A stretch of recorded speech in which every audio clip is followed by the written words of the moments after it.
Hi, this video is about Section 10 AP Forest Act 1967. Section 10 Claims to Certain Rights. ఇది కొంచెం lengthy section. So నేను ఒక example తీసుకొని దాన్ని డీటెయిల్గా ఎక్స్ప్లెయిన్ చేయడానికి ట్రై చేస్తాను. యాక్చువల్గా రైట్స్ డిఫరెంట్ కైండ్స్ ఉంటాయి. ఫర్ ఎగ్జాంపుల్ మనం ఒక 1000 acres ఆఫ్ ల్యాండ్ని ఫారెస్ట్ గవర్నమెంట్ రిజర్వ్డ్ ఫారెస్ట్గా డిక్లేర్ చేయాలని డిసైడ్ అయింది. It all starts with initial notification. మనం ఆల్రెడీ డిస్కస్ చేసుకున్నాం.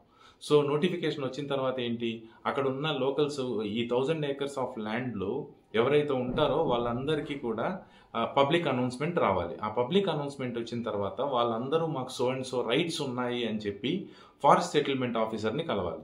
ఆ రైట్స్ ఎట్లాంటివి ఉంటాయి? ఒకరేమో నాకు రైట్ టు వే ఉందంటారు. అంటే ఈ 1000 acres వాట్ ఎవర్ మీరు ప్రపోజ్డ్ ఏరియా ఉందో ఆ ఏరియాలో మేము ఆల్రెడీ దాన్ని దారిలాగా వాడుకుంటున్నామని ఒకరు చెప్తారు. అట్లా ఇంకొకరు అగ్రికల్చర్ ఆల్రెడీ అక్కడ కల్టివేషన్ చేస్తుంటారు, వుడ్ కలెక్షన్ చేస్తుంటారు, వాటర్ ఉంటే వాటిని యూజ్ చేసుకుంటుంటారు. అట్లా డిఫరెంట్ రైట్స్ ఉంటాయి. అయితే ఈ సెక్షన్లో స్పెసిఫిక్గా కొన్ని రైట్స్ మాత్రమే కవర్ అవుతాయి.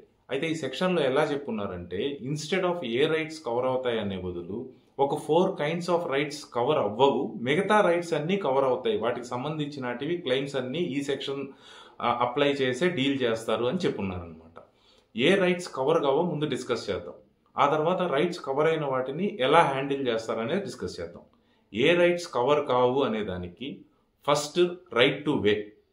అంటే ఈ 1000 acres ఆఫ్ ల్యాండ్లో రైట్ టు దారిలాగా దాన్ని వాడుతున్నారు అనుకోండి. ఏదన్నా మెటల్ రోడ్ ఉంది, మధ్యలో విలేజెస్ ఉన్నాయి, ఆ విలేజెస్ రీచ్ అవడానికి ఆ రోడ్డు వాడుతున్నారు అనుకోండి. దాన్ని ఎలా డీల్ చేస్తారన్నది ఈ సెక్షన్లో ఉండదు. సెకండ్ది రైట్ టు వాటర్. ఈ 1000 acres ఆఫ్ ల్యాండ్లో ప్రపోజ్డ్ ల్యాండ్లో ఏదన్నా వాటర్ రిసోర్సెస్, ఒక బావి ఉంది లేదా ఒక చిన్న వాగు ఉంది, దాంట్లో నుంచి అక్కడ ఉన్న లోకల్స్ వాటర్ తీసుకొని వాడుకుంటున్నారు. ఆ రైట్స్ ఎలా డీల్ చేస్తారన్నది కూడా దీంట్లో ఉండదు. నెక్స్ట్ ఇప్పుడు ఫారెస్ట్ ప్రొడ్యూసెస్ ఏవైతే ఉన్నాయో, లైక్ ఫ్రూట్స్ కానీ అందులో నుంచి కింద పడిపోయిన వుడ్, దాని కలెక్షన్, వాటిని వాడుకోవడము, అది కూడా ఒక రైటే.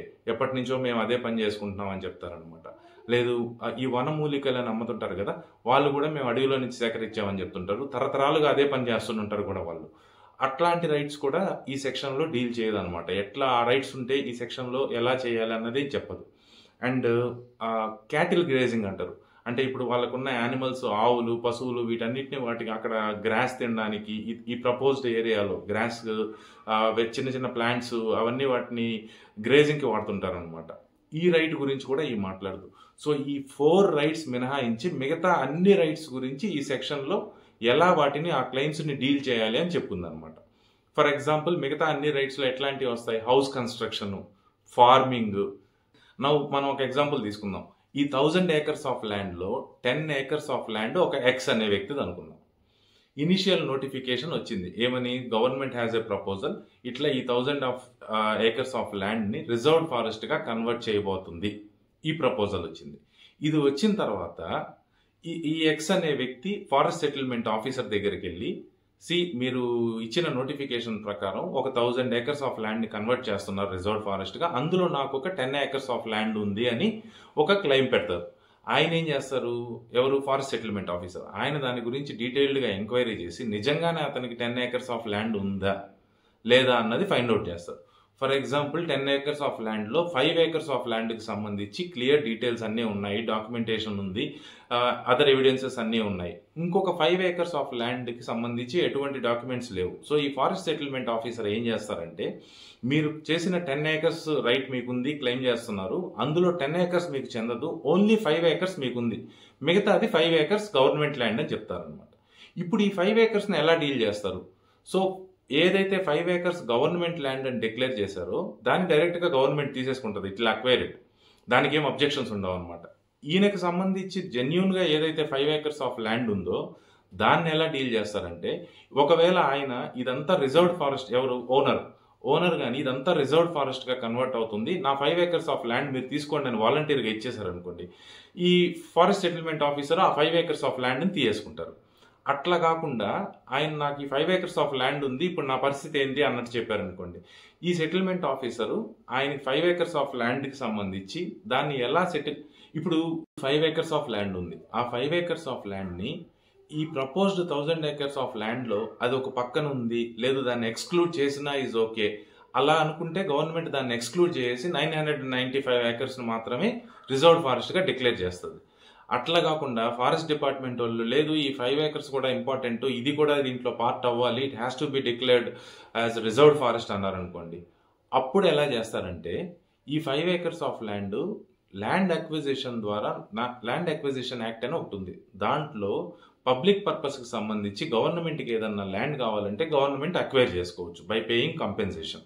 అట్లా ఆ రూల్ కింద గవర్నమెంట్ ఆ 5 acres ఆఫ్ ల్యాండ్ని తీసుకుంటుంది. ఇన్ రిటర్న్ వాళ్ళకి ఏమిస్తుంది, వేరే దగ్గర ఎక్కడన్నా ల్యాండ్ అలొకేట్ చేయడం కానీ, లేదంటే కంపెన్సేషన్ పే చేయడం కానీ, లేదు ల్యాండ్ అండ్ కంపెన్సేషన్ రెండు ఇవ్వడం కానీ, ఇలాంటి ఆప్షన్స్ చూస్ చేసుకొని మ్యూచువల్గా అగ్రి అవుతారనమాట. ఆ ల్యాండ్ ఓనర్ అండ్ గవర్నమెంట్ వీళ్ళ అగ్రిమెంట్ ప్రకారం వాళ్ళకి కావాల్సిన కంపెన్సేషన్ ఇచ్చి ల్యాండ్ అక్వైర్ చేసుకుంటారు. ఇప్పుడు ఈ 5 acres ఆఫ్ ల్యాండ్కి మళ్ళీ ల్యాండ్ అక్విజిషన్ కూడా ఒక సర్టెన్ ప్రాసెస్ ఫాలో అవుతుంది. మనం ఇప్పుడు రిజర్వ్డ్ ఫారెస్ట్ డిక్లేర్ చేయాలంటే సెక్షన్ 4 నోటీస్ నుంచి స్టార్ట్ అయ్యి సెక్షన్ 15లో ఇది రిజర్వ్డ్ ఫారెస్ట్ అండ్ గవర్నమెంట్ ఎలా ప్రాసెస్ అంతా పూర్తి చేసుకొని డిక్లేర్ చేస్తుందో సేమ్ ప్రాసెస్ ల్యాండ్ అక్విజిషన్ కూడా ఉంటుంది అనమాట. ఇప్పుడు మళ్ళీ ల్యాండ్ అక్విజిషన్ ద్వారా ఆ ప్రాసెస్ అంతా ఫాలో అయితే అన్వాంటెడ్ డిలే ఎక్కువ ఉంటుంది ఇందులో. సో ల్యాండ్ అక్విజిషన్లో కూడా సెక్షన్ 4 ప్రకారం ఇనిషియల్గా గవర్నమెంట్ ఒక ల్యాండ్ తీసుకుందామని డిసైడ్ అయిన తర్వాత ఆ ఏరియా ఆర్ ఎఫెక్టెడ్ పీపుల్ అందరికీ ఒక నోటీస్ ఇవ్వాలి.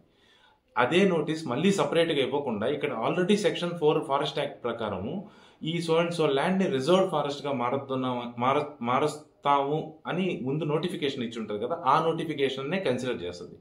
ల్యాండ్ అక్విజిషన్ యాక్ట్లో district collector plays a crucial role. ఆయన డిసైడ్ చేస్తారనమాట ఈ క్లెయిమ్స్, ఈ సెటిల్మెంట్లు ఇవన్నీ. ఇక్కడ మళ్ళీ కలెక్టర్ని అపాయింట్ చేయకుండా ఆల్రెడీ ఫారెస్ట్ సెటిల్మెంట్ ఆఫీసర్ ఉన్నారు కదా, he plays a role of collector. అట్లా వాళ్ళకి కావాల్సిన కంపెన్సేషన్ అవన్నీ ఇచ్చి సెటిల్ చేస్తారు. ఇది ఒక రైట్ అనమాట. అట్లా ఈ సెక్షన్లో మనం ఫస్ట్ డిస్కస్ చేసిన 4 రైట్స్ తప్ప మిగతా రైట్స్ ప్రకారం అన్నిటికీ సంబంధించి జనాలకి ఏ రైట్స్ అయితే ఉన్నాయో వాటి క్లెయిమ్స్ అన్నీ సెటిల్ చేస్తారు. That's all about this section. Thank you.